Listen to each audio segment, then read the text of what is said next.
Let's talk about how to clean and take care of your matcha tools. So you just made your matcha and you just finished your matcha and now it's time to clean up. So here's what I do. Happy Matcha Mondays with Michelle. We're going to start off by talking about the CHASEN. So taking care of my CHASEN is the very first thing I do. I always fill a cup full of hot water and just let the CHASEN soak for a few minutes. This helps to soften the bamboo bristles so that they don't break or splinter, and that also just helps it last longer. Try to keep the water level below the thread line here. Also because I have my CHASEN charm on here, so I don't want it to get submerged in the water. So I just let it sit in the hot water while I work on sifting my matcha, and then once I'm done whisking, I'll just let it soak back in the cup. Then when I'm all done and I'm cleaning everything, I will go wash it. So I'll take the bowl and just rinse it out. Then just take the CHASEN and whisk it in plain water like I'm whisking matcha.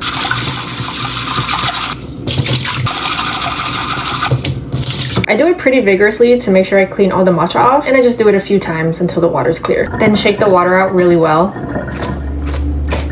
And then store it on the whisk stand. I definitely recommend using a whisk stand. It helps to maintain the shape of the whisk, and if you store it upside down like this, there is a higher chance of moisture collecting in the bottom and then mold growing, so it's best to use a whisk stand. It's also open at the bottom, so the whisk will air out. And I just keep it here on this drying mat. And then for the bowl and sifter, I just wash it with soap and water.